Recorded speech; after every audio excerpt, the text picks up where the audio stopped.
बऱ्याच जणांचा हा प्रश्न आहे मुलांचा, की सर मला इंग्रजीमध्ये काहीच येत नाही. सर मी झिरोच आहे इंग्लिशमध्ये. सर इंग्लिशचं ग्रॅमर कसं येईल सर मला? एवढं मोठं वास्ट ग्रॅमर आहे. त्याचे सगळे रूल्स मला कसे लक्षात राहतील? तर काही टेन्शन घेऊ नका. आपण थोडंच घेऊया. काही जण म्हणतात ना, मी शून्य आहे ना. ठीक आहे, आपण शून्यापासूनच सुरुवात करू ना. आपल्याला असं वाढत जायचं आहे, लक्षात ठेवायचं आहे. समजा 40 मार्काचं इंग्लिश असेल तर तुम्ही एकदम लगेच 40ची अपेक्षा नका करू. आपण काय करूया, प्लस म्हणजे बेरजेचं राजकारण ठेवा, की सगळ्यात पहिले आपल्याला एक मार्क पक्का करत जायचं आहे. असं समजायचं की जे काही आपण शिकू ते 1 मार्काला परीक्षेला येतेच आणि ते मला यायलाच पाहिजे, तरच शक्य आहे, नाहीतर नाही. नाहीतर हे सोडून द्या, ते सोडून द्या, ते सोडून द्या, तसं जमणार नाही. एक मार्कापासून सुरुवात करूया. झालं. बघा, काही जणांना मोठा एक प्रश्न आणखीन इंग्लिशमध्ये भेडसावत येतो, म्हणजे सर मला पार्ट्स ऑफ स्पीच तुम्ही शिकवण्याच्या आधी एक गोष्ट सांगा, की काय म्हणतात की सर मला पार्ट्स ऑफ स्पीच सेंटेन्समधलंच ओळखता येत नाही. सर मला नाऊन कसं ओळखायचं, प्रोनाऊन कसं ओळखायचं, प्रोनाऊन ॲडजेक्टिव्हमध्ये काही फरक असतो का सर, का दोघंही दिसायला सारखेच असतात का, ॲडजेक्टिव्ह कसं ओळखायचं, वर्ब कसं ओळखायचं, सगळं आपण आज उद्याच्या तासाला शिकणार आहोत. तर चला आपण आता सुरुवात करूया. ते म्हणजे identification of parts of speech in the sentences. आपल्याला असं स्वतंत्र शब्दाने ओळखायचा आहे तो, कारण स्वतंत्र शब्द जर ओळखायचा असेल तर एखादा शब्द त्याचं रूप न बदलता तो भिन्न भिन्न शब्दाच्या जातीचं कार्य करू शकतो. जसं मराठीमध्ये नाही आहे का, हा शब्द घ्या वर, या शब्दाला तुम्ही जसं जसं वापरता तसं तुझं जात बदलत राहील. आणि हा मराठीचाच प्रभाव इंग्लिशवर पडला. मी तर असं म्हणतो की मराठी आणि इंग्रजीचं पेपर सेटर हे मला तरी असं वाटतं की दोन्हीही विषयाचा अभ्यासक एकच व्यक्ती असला पाहिजे. जसं काही नाही का की मांडवावर वेल चढली असं जर तुम्ही म्हटलं, बघा बरं याचं मांडवावर वेल चढली, अरे हे तर याला जोडून आलं म्हणजे हे शब्दयोगी अव्यय आहे. तू जिन्याने वर ये, तू जिन्याने वर ये म्हटलं तसं ते क्रियाविशेषण अव्यय झाले.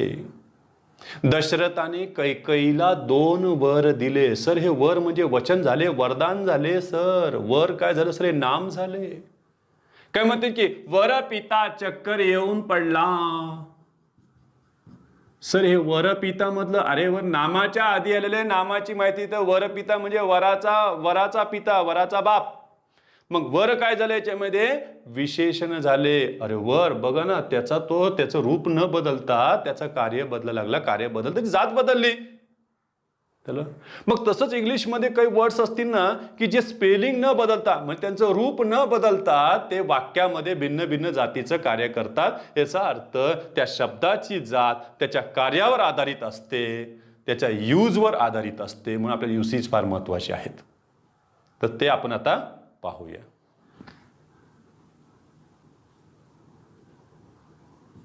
आयडेंटिफिकेशन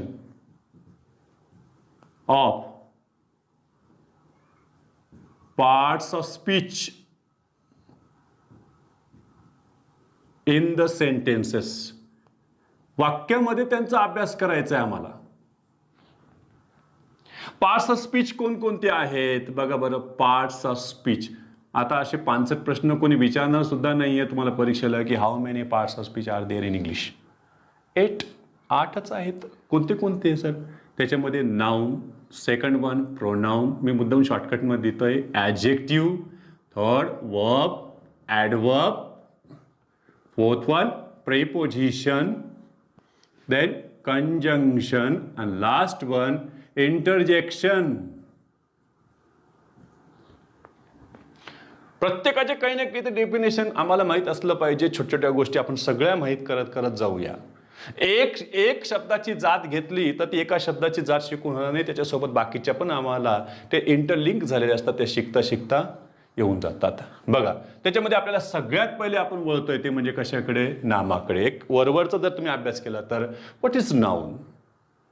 नाऊनची व्याख्या जर कोणी विचारली तर सहसा व्याख्याच्या कोणी विचारत नाही परीक्षेला. आता नामाची ते व्याख्या विचारतच नाही. It is a naming word. बस आपल्या भोवताली असणाऱ्या, दिसणाऱ्या न दिसणाऱ्या प्रत्येक गोष्टीला आम्ही नाव दिलेलं आहे. इतकंच नाही, नव्यानं आलेला व्हायरसला सुद्धा आम्ही सोडलं नाही, त्यालाही नाम देऊन टाकले. म्हणजे याच्यासारखं आता पुढं आढळेल तर त्याला आम्ही लगेच पुढचं नाव देऊन टाकू.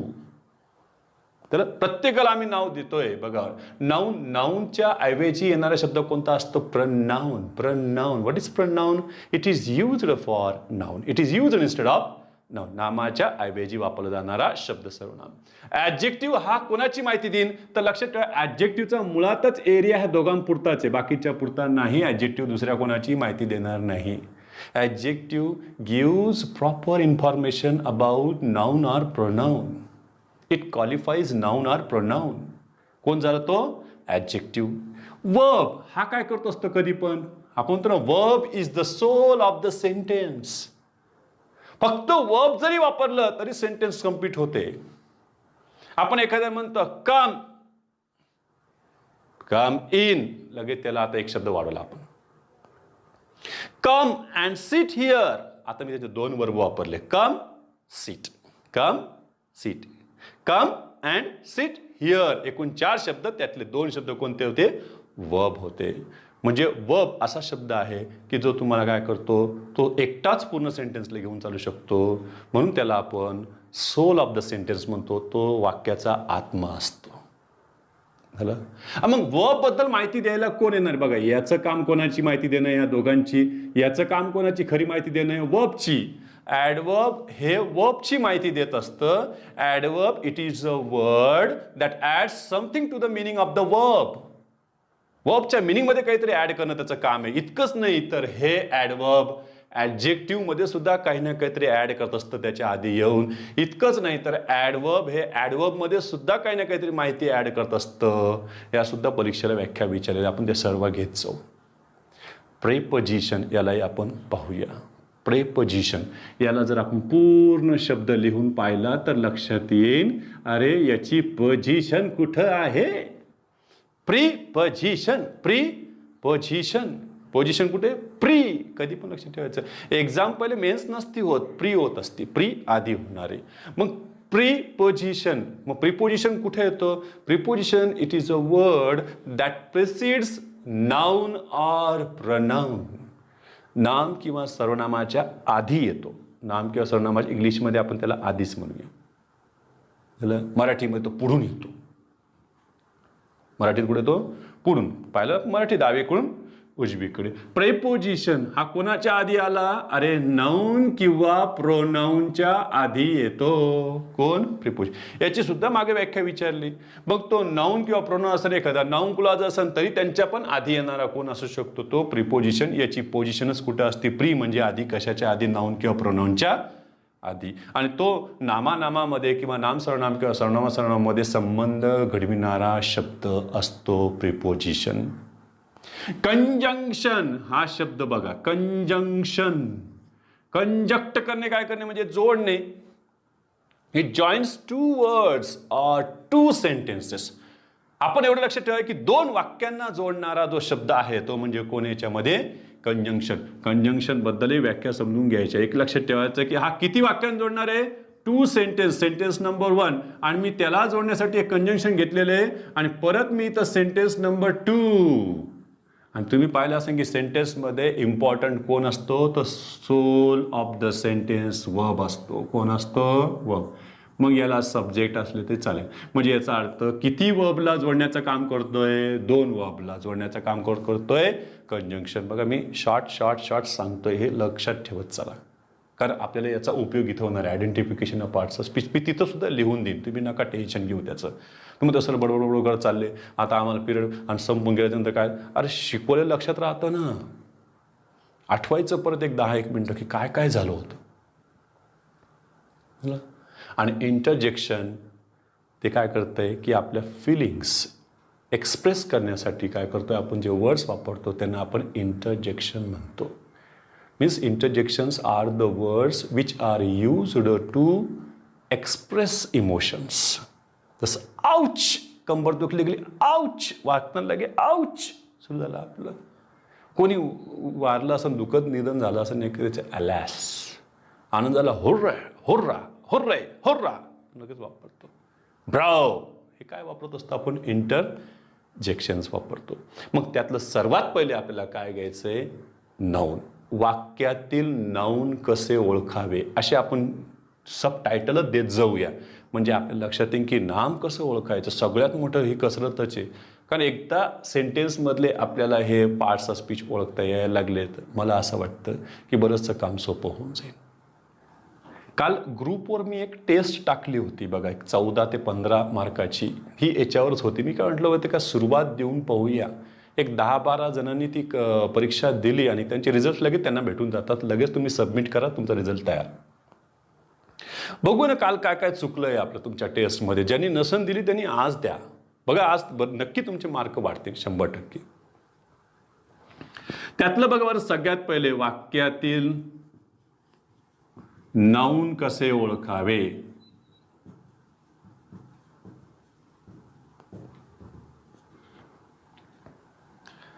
की नामाचा जर अभ्यास केला तुम्ही तर मोर दॅन 90% नाउन्स हे काय करतात कधी पण त्यांच्या आधी त्यांना डिटर्मिन करणारे काही शब्द वापरतात. डिटरमायनर्स ते सोबत घेऊन येतात. बऱ्याचशा नामांना एकटं दुकटं जाऊ वाटत नाही, ते सोबतीला कोणातरी घेऊन येतातच. म्हणजे तुम्ही जर पाहिलं तर सामान्यतः इन जनरल सामान्यतः नामाआधी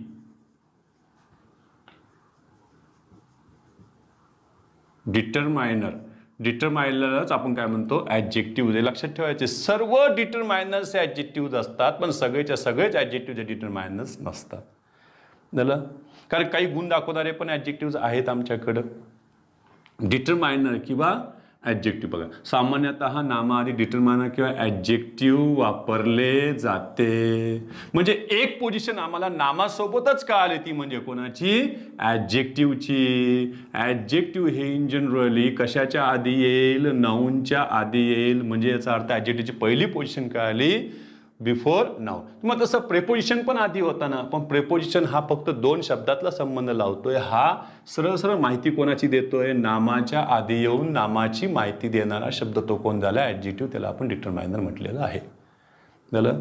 मग एक लक्षात ठेवायचं तुम्हाला नाम ओळखू येत असेल तर तुम्ही डिटरमायनरचा परिचय करून घ्या. आणि एकदा डिटरमायनर परिचित झाले ज्याला तुम्हाला नाऊन ओळखू येणार नाही त्याला तुम्ही याच्या सहाय्यानं कोणाला ओळखायचं नाऊनला ओळखायचं. झालं. लक्षात ठेवायचं की नामाच्या आधी एकच ॲडजेक्टिव्हने एकापेक्षा जास्त ॲडजेक्टिव्ह येऊ शकतात. झालं. आपण पहिले यांचा ॲडजेक्टिव्ह म्हणजे ह्या डिटरमायनरचाच परिचय करून घेऊया. समजा मी इथं दिले बघा बरं अ बॉय. सोपं घेऊ. मी असे नाऊन देईल की तुम्हाला ओळखता येतात, पण आपलं लक्ष त्या नाऊनकडे कमी ठेवायचं आहे. कशाकडे ठेवायचं डिटरमायनरकडे ठेवा, ॲडजेक्टिव्हकडे ठेवा, जेणेकरून आपला परिचय त्यांच्याशी होईल. चला बॉय काय झालं याच्यातलं नाऊन, हे काय झालं याच्यातले डिटरमिनर. चला मी इथं घेतलं द बॉईज. आता काय जसं बॉईज नाऊन झाले हे काय झालं याच्यामध्ये डिटरमायनर. चला मी इथं पुढे घेतलं धिस बुक. सर बुक काय झाले नाऊन झाले, हे झाले याच्यातले डिटरमायनर ॲडजेक्टिव्ह. मी इथं पुढे घेतले बघा दीज बुक्स. सर बुक्स काय झाले नाऊन झाले, हे काय झाले याच्यातलं determiner adjective. Sir this that these those हे ह्याच यादीमधले आहेत का. हो पुढचे पण आपल्याला आलेलेच आहेत. मी आता पुढे आणखीन वाढव बघा each student.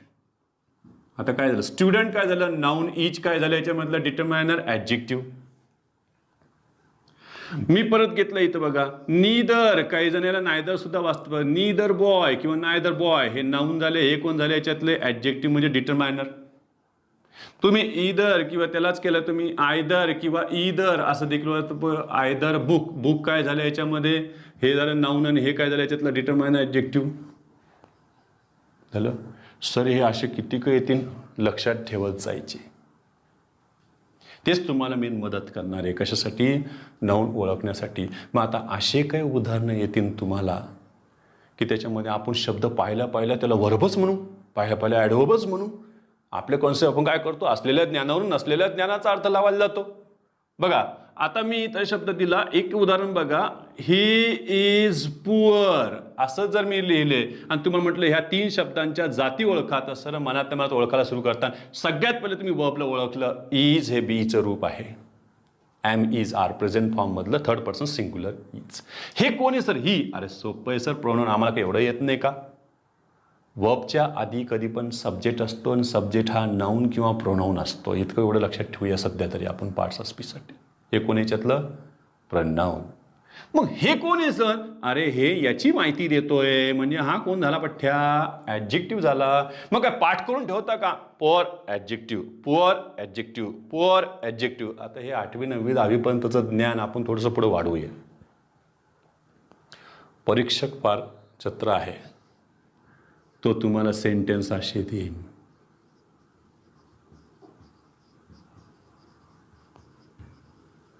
The poor are लॅबोरियस.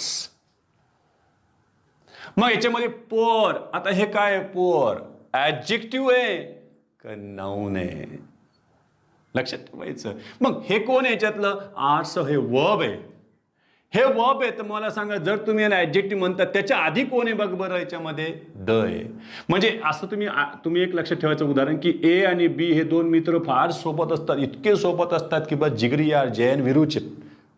जय आहे म्हणजे विरू पण इथंच कुठतरी असला पाहिजे, लक्षात ठेवायचंय. म्हणजे बीनं एखाद्यानं रूप जरी बदलून तो बसलाय, दाढी मिशा लावून बसलाय आणि त्याच्यावर मास्क लावून बसलाय. आजकाल तर मास्क असं लावल्यावर सुद्धा कोणाला समोरचा ओळखून आला की त्याला असं काढून दाखवावं लागतं पहिले, मी ते भाऊ. काहींना तर एवढ्या भागावर सुद्धा ओळखून घेतात. जालन्यातलेच माझे काही विद्यार्थी पटकन ओळखून घेतात. सर काय चाललं? मी म्हटलं तुला मी ओळखलं नाही, तू मला ओळखलंस, पण तू काय कर, मास्क काढून दाखव, मग मी तुला ओळखेल. त्यांच्या आवाजाने ओळखू येतात. मग बी हा रूप बदलून बसलेला आहे, पण ए तिथंच आहे. एचं अस्तित्व असणं म्हणजेच कोणाचं अस्तित्व असणं? बीचं अस्तित्व असणं. मग आपण काय करू? जर तुम्ही याला ॲडजेक्टिव्ह म्हणत असता थोडं सांभाळून, कारण काय लक्षात ठेवायचं, हे वर्ब आहे आणि वर्बच्या आधी एवढा जो भाग झालेला आहे तो कोण आहे? याच्यातला सब्जेक्ट आहे आणि आर्टिकल द काय झालं यातलं? डिटरमायनर. डिटरमायनर है, इसका मतलब नाउन भी यही कही है. मग नाऊन कोण झालं याच्यातलं? हे नाऊन झालं. पुअर काय झालं याच्यातलं? नाऊन झालं. त्यांनी समजा एक्झाम्पल आणखी दिले बघा. The rich exploit the poor. आता सांगा, हे जर दोन अंडरलाईन करून दिले किंवा त्यांनी विचारलं असतं की how many nouns are there in the given sentence. Nouns किती आहेत तुम्ही म्हणता? Sir 1 2 3 none. एकही नाही याच्यातलं, कोणीच नाऊन नाही आहे. नाही आहे याच्यामध्ये. पुन्हा बघा, एक्सप्लॉइट काय झालं याच्यातलं? वर्ब. त्याच्या आधी हा एवढा भाग आलेला आहे, हा सब्जेक्ट. सब्जेक्टमध्ये हे झालं डिटरमायनर. डिटरमायनर झालं हे नाऊन, हे पण झालं याच्यातलं डिटरमायनर. हे पण काय झालं? नाऊन. पण हे वर्बच्या आधी आलेलं सब्जेक्ट आहे, हे वर्बच्या नंतर सब्जेक्ट येत नाही. वर्बच्या नंतर आलेला मेंबर कोण आहे? हा याच्यातला ऑब्जेक्ट आहे. बरं, ते सब्जेक्ट ऑब्जेक्टनं मारा गोळी. सध्या आपण एवढं बघूया. डिटरमायनरच्या बाजूला कोण आहे? नाऊन. म्हणजे याचा अर्थ इथून किती नाऊन आहेत? 2. म्हणजे इथं ॲडजेक्टिव्हच्या आधी जर तुम्ही आर्टिकल द वापरले आणि त्याच्या पुढे जर नाम नसेल तर ते स्वतःच नाऊन बनते आणि ते प्लुरल नाऊन बनते. ते त्या वर्गातील लोकांचं प्रतिनिधित्व करत असते. म्हणून बघा इथं द पुअर आर, हे पण गोष्टी आपण शिकणार आहे. पहिले हे कॉन्सेप्ट क्लिअर करा, मग पुढे वर्बकडे जाऊ. झालं. मी आणखीन एक उदाहरण तुमच्यासाठी, तिसरं. हे जरा दुसरं नंबर 1. चला याच्यामध्ये घे. The dance came to a close. काय आलं याच्यामध्ये? क्लोजला अंडरलाईन करून दिलंय. आम्हाला बाकीचे शब्द नाही पाहायचे. जर मी याला म्हटलं असतं की डान्सर हे नाऊन, डिटरमायनर हे पण झालं याच्यातलं 100% नाऊनच आहे, वादच नाही. आम्हाला मुद्दाम करून याला द्यायचं आहे. बघा, मी कालच्या टेस्टला असे एक वाक्य टाकलेले. पहिलंच वाक्य बरेच जण गोंधळले की क्लोज म्हटलं की बऱ्याच जणांनी काय केलंय त्याला वा काय म्हणते नाही रे, वाक्याच्या शेवटी येणारा शब्द हा काय असतो? ॲडवर्ब असतो. मी असं वाचलं होतं. फुलस्टॉप लागला ना त्याच्यानंतर की तो ॲडवर्ब असतो आणि त्याची माहिती देत असतो. सांगा हे ॲडवर्ब आहे का? नहीं. अरे याच्या बाजूला कोणीतरी है, कोई तो भी है यहाँ पे. अरे ये डिटरमाइनर है तो ये कौन है फिर? नाउन है. Came to a close, came to a stop. चला, काही नाही, असं काही शब्द असे पाठ करून ठेवलेले बघा. गुड हे ॲडजेक्टिव्ह आहे. गुडचं सेकंड फॉर्म काय झाले? बेटर झाले. आणि गुडचे थर्ड फॉर्म काय झाले? बेस्ट झाले. डिग्रीमध्ये वापरतो आपण. पॉझिटिव्ह डिग्री मधलं पहिलं आहे, दुसरं कंपेअर डिग्री आणि तिसरं काय आलेलं त्याच्यामध्ये सुपरलेटिव्ह डिग्री आहे. ती 2 पेक्षा जास्त व्यक्ती वस्तूंसाठी तुलनेसाठी वापरली जाते. ते सगळ्यांनी पाठ करून ठेवलं. गुड ॲडजेक्टिव्ह, बेटर पण ॲडजेक्टिव्ह, बेस्ट पण ॲडजेक्टिव्ह. पण आपल्याला माहिती आहे का बेटर हे ॲडजेक्टिव्ह पण आहे, बेटर हे ॲडवर्ब पण आहे, बेस्ट हे काय याच्यामध्ये ॲडजेक्टिव्ह ॲडवर्बचं काम करू शकतो वाक्यामध्ये, कधी ते नाऊन पण बनवू शकतात. झालं. आता मी समजा इथं दिलं बघा बरं, Rani is the better, sorry, Rani is the better of the two girls. का म्हणते सर बेटरच्या आधी सर ना द वापरलं. इथं दोघांमध्ये दोन मुलींमध्ये तुलना आहे आणि त्या दोन मुलींमधली एक कोण याच्यामध्ये राणी आहे. दोघीतच तुलना चालू आहे. तर पुन्हा म्हणते साहेब दोन मुली वेगळ्या आणि राणी वेगळी, अशा तीन झाल्या. तीन नाही झाल्या, त्या दोघींपैकी एक कोण आहे, राणी आहे. आणि मग मी विचारलं सांग रे याची जात काय रे, जात सांगता यायला पाहिजे बेटरची जात. पटकन जीव देतील काही जण, बेटर ॲडजेक्टिव्ह, वाह शाबास. झालं. परीक्षा मुद्दाम करून असेच गोंधळ टाकत. बघ याच्या बाजूला कोण बसलेलं आहे, हे आहे डिटर्मिनर. पण डिटर्मिनरच्या बाजूला 100% तो नाऊनच आहे का, आपण थोडंसं डाऊट घ्यायला लागू. नाही नाही त्याच्या पण पुढं कोणी आहे का, बरोबर हे नाऊन आहे का, सर नाही सर ऑफ तर हे प्रिपोजिशन आहे. याचा अर्थ हे कोण असलं पाहिजे डिटर्मिनरच्या बाजूला, सर हेच 100% नाऊन असलं पाहिजे. चला या सेंटेन्सला जर मी असे दिले असते, Rani is the better girl of the two. बघा बरं का. आता सांगा बेटर.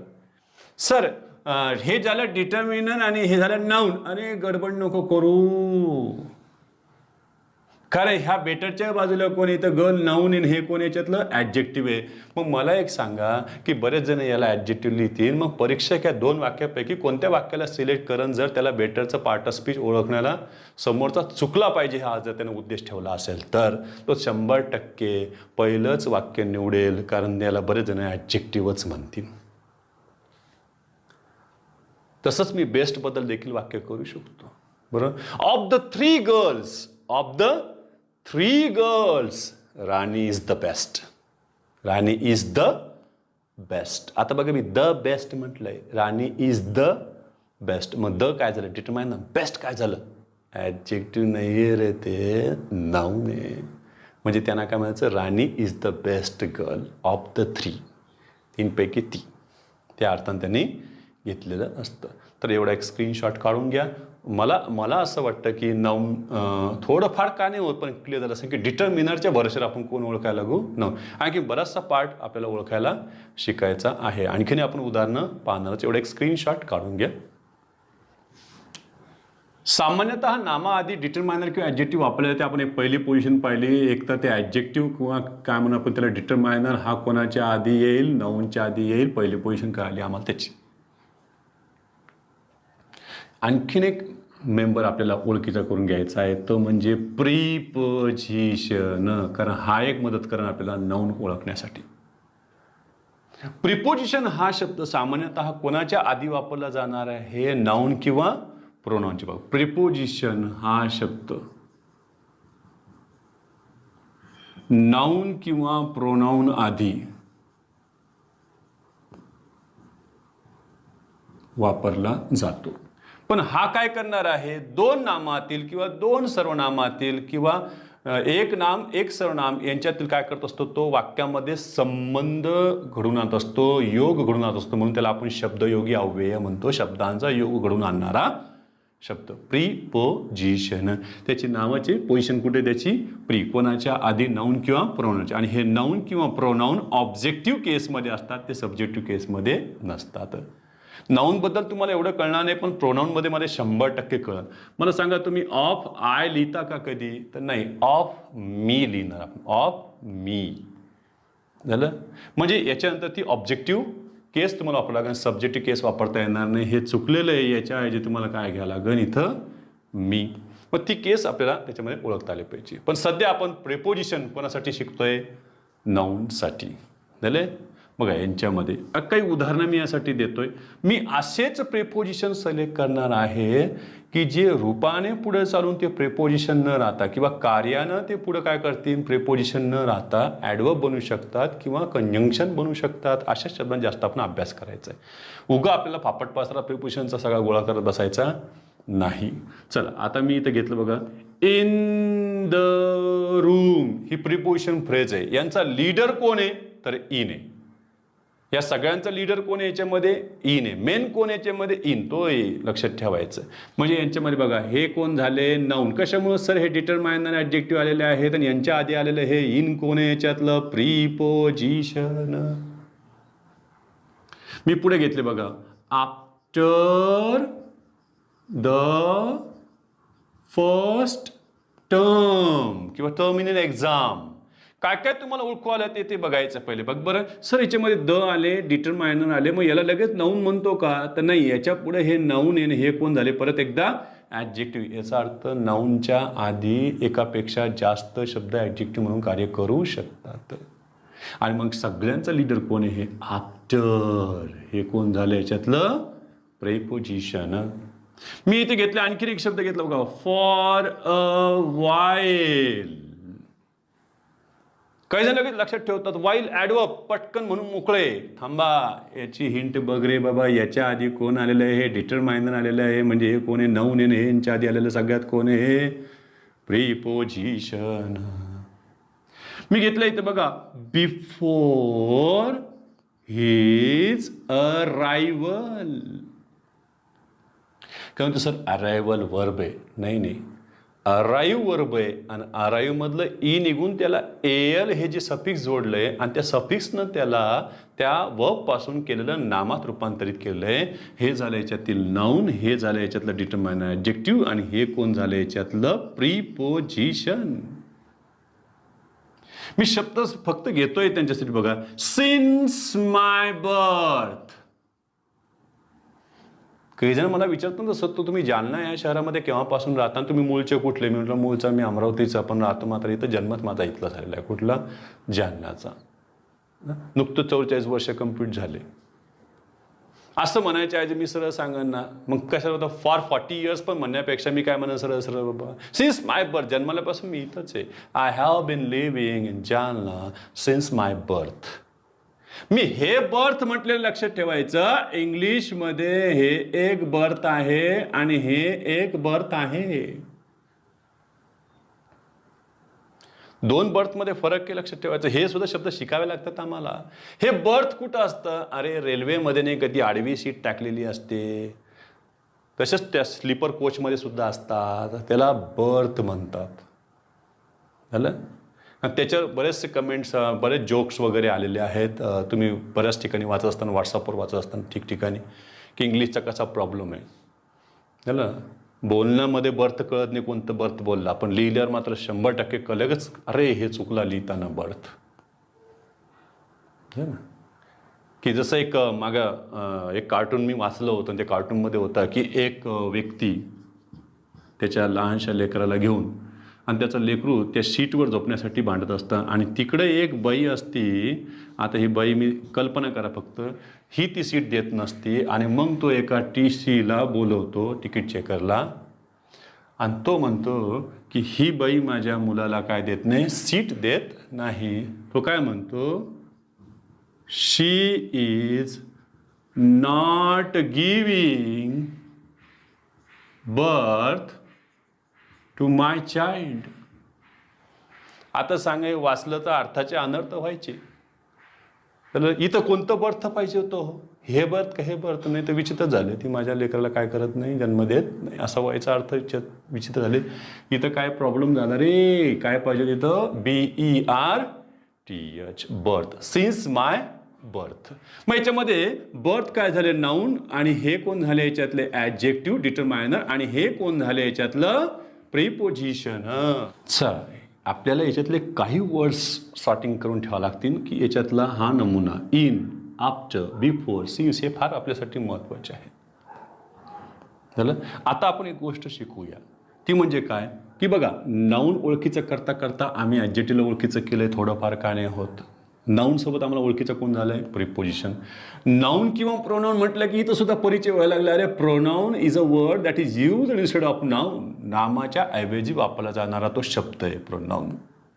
आता प्रिपोजिशन आणखीन एक हिंट घेऊया. बघा रूपाने वाटणारा प्रिपोजिशन. हा वाक्यात कार्याने ॲडवर्ब बनू शकतो. पण सर केव्हा? म्हणजे तो रूपाने तुम्हाला प्रेपोजिशन वाटतो, पण तो प्रेपोजिशन न राहता काय बनतोय? ॲडवर्ब बनतोय. ते केव्हा होईल खास करून बघा, की आपण इथं पाहिलं प्रेपोजिशन हे कोणाच्या आधी येते? नाऊन किंवा प्रोनाऊनच्या आधी येते. बघा बरं, प्रेपोजिशन नंतर नाऊन किंवा प्रोनाऊन नसेल तर ते प्रेपोजिशन न राहता ॲडवर्ब बनते. आता बघा, चांगले चांगले याच्यामध्ये गोंधळतात. जसं एक इन पाहिलं तुम्ही, इन पाहिलं काय म्हटलेलं की प्रेपोजिशन. साहजिकच कोणी पण त्याला प्रेपोजिशनच म्हणणार आहे. पण बघा सेंटेन्समध्ये तर बघा काय करतात. बघा मी इथं दिलंय आय वॉज कॉल्ड इन. मी एवढंच वाक्य एक्झामला टाकलेलं आहे. बघा याला पाहिल्या मी पहिल्याच पर्यायाच्या मध्ये प्रेपोजिशन दिला आणि दुसरा पर्याय दिला याच्यामध्ये ॲडवर्ब. काही नाही, लगेच पाहता क्षणी तूच मला आवडलास, मेला, खपला, संपलं. प्रेपोजिशनच लिहिलं. बघा आठवा, काहींनी कालची एक्झाम ज्याने दिलेली मी त्यांचे काय करते, सगळे क्वेश्चन पेपर पाहिलेले आहे, त्यांचे आन्सर्स पाहिलेले असतात आणि मी त्याच्या मी स्पष्टीकरण देत असतो की अरे काय काय कोणाचा प्रॉब्लेम आहे, बारकावे तुमच्या उणिवा मला फक्त टेस्टद्वारे कळतील. लक्षात ठेवा की आपला मी आणि तुम्ही आपल्यातला जो मीडिएटर आहे तो म्हणजे फक्त एक्झाम आहे आपली, ती सॉल्व करत जा आठवणीनं. चला याच्यामध्ये I was called in. In म्हटलं की प्रेपोजिशन चक निघलं कोणाच्यामध्ये? ॲडवर्ब झालं. आता मी दुसरं दिलं बघा, I had met Rani before. याच्यामध्ये मी बिफोर शब्द घेतलेला आहे आणि मी याला सुद्धा पहिलाच पर्याय टाकला प्रेपोजिशन, दुसरा पर्याय टाकला याच्यामध्ये ॲडवर्ब. सांगा दोन पैकी कोण आहे? तर काही जण पाठच कोण ठेवते, before preposition, before preposition. Preposition नाही. हे कोण आहे सर? हे बघा बरं, हे झालं याच्यातलं ॲडवर्ब. याच्या बाजूला कोणी नाऊन प्रोनाऊन आहे का? नाही सर. इकडे नाही, इकडे असून काय करतो, आपल्याला तिकडे पाहिजे ना नाऊन किंवा प्रोनाऊन. मग काही जण लगेच यावरून आपला नियम बसल्या बसल्या तयार करतील. काय? वाक्याच्या शेवटी येणारा शब्द आणि त्याच्यानंतर फुल स्टॉप लागला तर तो कोण असतं? ॲडवर्ब असतं. वाह, छान, नक्की तयार झालं ना. मग काही काही वाक्य आपण आधी पण पाहिले ना की ते फुल स्टॉप लागून सुद्धा नाऊन आलं होते ना. असे लगेच नियम तयार करायला पुरत नाही तर झालं. मग तसंच तुम्ही बिफोर आहे, बिफोर घेतलं तर आफ्टर आहे, सिन्स आहे, हे सुद्धा तुम्हाला वाक्याच्या अशा शेवटी दिसतील. तर त्याहून कळ की अरे हे कोण झाले? याच्यातले ॲडवर्ब झालेले आहेत, ते प्रेपोजिशन राहिलेले नाही. कारण प्रेपोजिशनच्या नंतर आम्हाला नाऊन किंवा काय हवं असतं? प्रोनाऊन. तर एवढा एक स्क्रीनशॉट काढून घ्या, लगेच आपण पुढच्या जातीकडे निघू. काय काय पाहिलं आहे आपण आतापर्यंत? एक 25-30 मिनिटामध्ये सुरुवातीचे एक लक्षात ठेवायचं आहे की आम्ही नाऊन असे पाहिले की त्या नाऊनच्या आधी त्याला डिटर्मिन करणारे डिटरमायनर किंवा ॲडजेक्टिव्ह कोणाच्या आधी आलेले? नाऊनच्या आधी. म्हणजे आम्हाला यांनी परिचय करून दिला कोणाचा? खऱ्या अर्थानं नाऊनचा, ज्याला आम्हाला नाऊन ओळखता येणार नाही. दुसरी एक गोष्ट काय आली आम्हाला की प्रेपोजिशन सुद्धा तुम्हाला मदत करणार आहे कोण ओळखण्यासाठी? नाऊन किंवा प्रोनाऊन ओळखण्यासाठी. एक लक्षात ठेवायचं की प्रेपोजिशनच्या नंतर लगेच नाऊन येईल असं पण नाही आहे. कधी कधी असं होईल की प्रेपोजिशन येईल आणि नाऊनच्या आधी परत त्याला डिटरमिन करणारे डिटरमायनर सुद्धा वापरले जातील किंवा ॲडजेक्टिव्ह. आपण पाहिलं की हे एकापेक्षा जास्त असू शकतात, ही सुद्धा अशी स्थिती असते. प्रोनाऊनच्या आधी ॲडजेक्टिव्ह वापरले जात नाही. झालं. आणि एक आत्ता तिसरी गोष्ट पाहिली की प्रेपोजिशन या शब्दाच्या नंतर तुम्हाला नाऊन किंवा प्रोनाऊन आढळले नाही तर त्याला तुम्ही प्रेपोजिशन म्हणण्याचा घात करू नका. त्याला तुम्हाला आता काय म्हणता येईल? ॲडवर्ब म्हणता येईल. म्हणजे प्रिपोजिशन स्पेलिंगनं दिसणारा शब्द काय बनला? ॲडवर्ब. म्हणजे एका शब्दानं दोन जाती धारण केलं. म्हणजे तो नाऊन प्रोनाऊन जर त्याच्यानंतर आले तर तो काय बनतो? प्रिपोजिशन. नाही तर काय बनतो? ॲडवर्ब. झालं. आता आणखीन एक गोष्ट शिका त्यामध्ये. काही शब्द पहा, आपण घेतलेला हे शब्द आहे आफ्टर, बिफोर, सिन्स. या तीनचा अभ्यास आपण थोडासा आणखीन करूया. आत्ताच पाहिलं की हे प्रेपोजिशन बनू शकतात, हे ॲडवर्ब बनू शकतात, आणखीन ते कंजंक्शन देखील बनू शकतात. कसं बनतील सर? सेंटेन्स म्हणून पाहू आपण. पटपट पटपट लगेच कॉन्सेप्ट क्लिअर, आपला ताण नाही करून घ्यायचा. कंजंक्शन कुठं असतं? आत्ताच मी तुम्हाला थोड्या वेळपूर्वी सांगितलं होतं, लक्षात ठेवायचं की दोन सेंटेन्सला जोडण्यासाठी जो वापरू त्याला आपण काय म्हणू? त्या वर्डला कंजंक्शन. चला, सेंटेन्स नंबर 1, सेंटेन्स नंबर 2.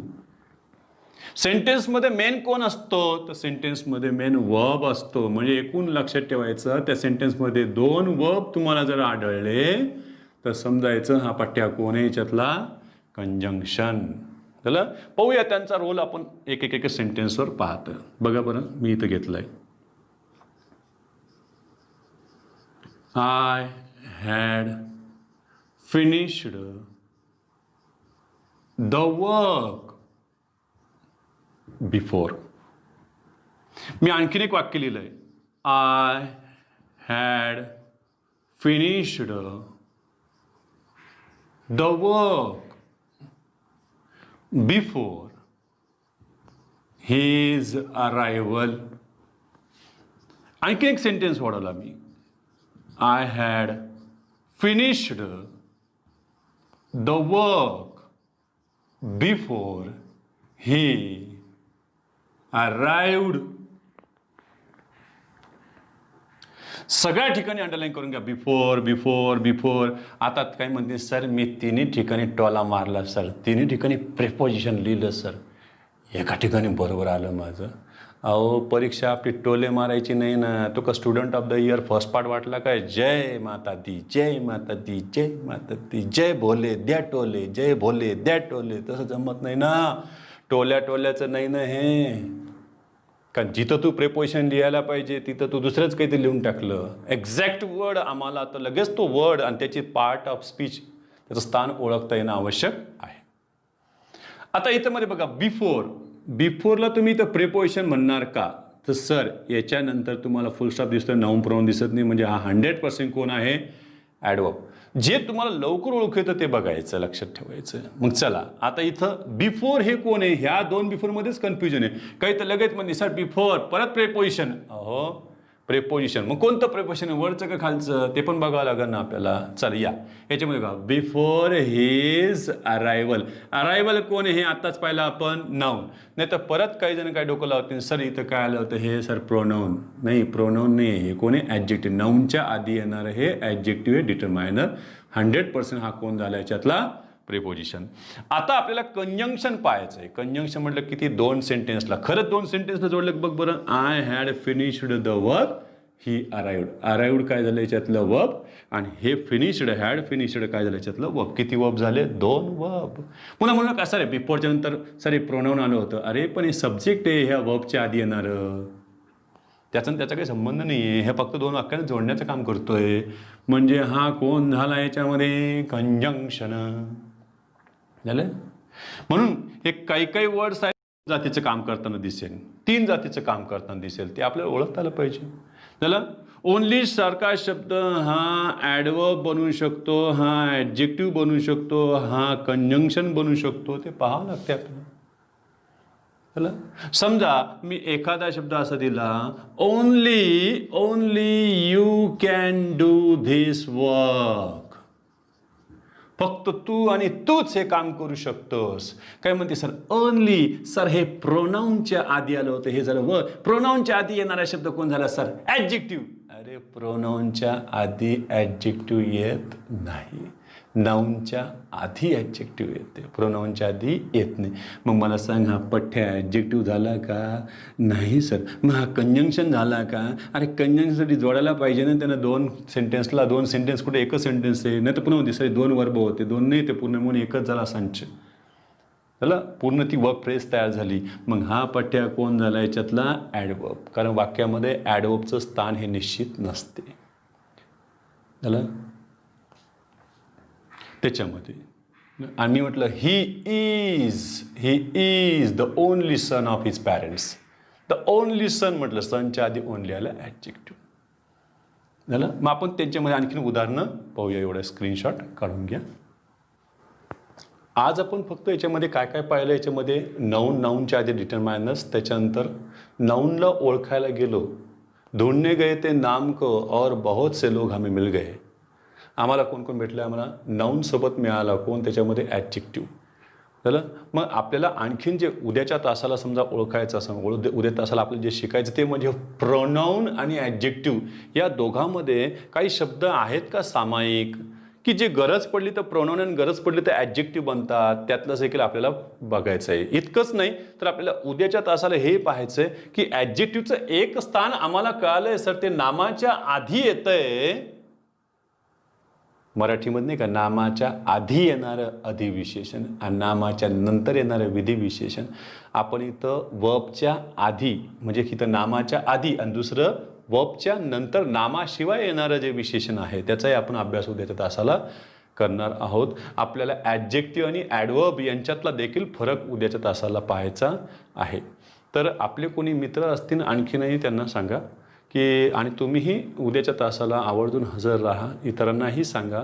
आणि परत ग्रुपवर मी अशी एक चर्चा पाहत असतो की मला लिंकच नाही लागली, मला कोडच नाही भेटला वगैरे वगैरे. ते गोंधळून जाऊ नका. मी काय म्हणतो, गुगल मीट ॲप हे सर्वात सोपं ॲप आहे ज्याच्यामध्ये जॉईनिंग सहज होते. मी सुरुवातीला आता 5-6 दिवस 7-8 दिवस मी लिंक बदलणार नाही, तुम्ही नका टेन्शन घेऊ. लिंक देताना सुद्धा मी ग्रुपमध्ये व्यवस्थित दिलेली आहे, ही मराठीची लिंक आहे, ही इंग्लिशची लिंक आहे, तीच तुम्ही ओपन करायची आणि जॉईन करायचं आहे. झालं त्याच्यामध्ये. बरं, ही ग्रुप तुम्ही ही लिंक तुम्ही किती काही मित्रांना शेअर करा, पण एक लक्षात ठेवा, त्यांना एवढं सांगा की फक्त त्या व्हॉट्सअप ग्रुपला जॉईन व्हा. झालं. आपल्याकडं भरलेल्या फॉर्म भरणाऱ्यांची संख्या खूप आहे. झालं. काही जण वेळात वेळ काढतायत. झालं. काही जण म्हणतात परीक्षाच होणार नाही, काही जण निराश झालेले असतात. तसं नका करू. मी एवढं खात्रीनं सांगतो की एखाद्या शिक्षकाचं 3-4 महिने जर शिकवलं नाही ना, त्याचा अभ्यासावर, त्याच्या स्वतःच्या ज्ञानावर सुद्धा परिणाम होतो, लक्षात ठेवायचं आहे. आपण म्हणतो ना, कोणाचंही ज्ञान असो की ज्ञान ही तलवार असते आणि त्या तलवारीला माहिती ना आपल्याला नेहमी धार देत राहावं लागते. आणि ती धार जर दिली नाही आपण तलवारीला, ती बोतट होऊन जाईल, ती गंजून जाईल, त्याला काही अर्थ नाही. झालं. समजा आपण गृहीत धरू की 6 महिने परीक्षाच नाही आहे आपल्यात, असं गृहीत धरा बरं. मेन्सच्या 6 महिने, वर्षभर. मला एक सांगा की मराठी इंग्लिशचा अभ्यास कुठं चुकणार आहे का त्यावेळेला परत एकदा नाही मी ताजा अभ्यास करेन? तसं नाही आहे. हे काही ग्रॅज्युएशनचा अभ्यास नाही. काही जण लगेच काय 1 महिना आधीच लगेच एखादे गाईड आणतील, वाचतील आणि तेच तिकडून काय करतील देतील. तसं नाही. तर प्रत्येक कॉन्सेप्ट क्लिअर झाला पाहिजे आपला. ऑब्जेक्टिव्ह आहे. ऑब्जेक्टिव्ह परीक्षा सोपी नसते. लेखी परीक्षा सोपी असते. काही लिहिल्यावर काही मार्क तरी देईन. ऑब्जेक्टिव्हमध्ये गणितासारखेच मार्क असतात. भेटलं तर भेटलं, नाही तर गेला. त्यातल्या त्यात निगेटिव्ह मार्किंग हे लक्षात ठेवायचं आपल्याला. म्हणून एक मार्क गोळा करा, ज्ञान मिळवा आणि ते वाढवत चला आणि ते टिकवत जा. ठीक आहे.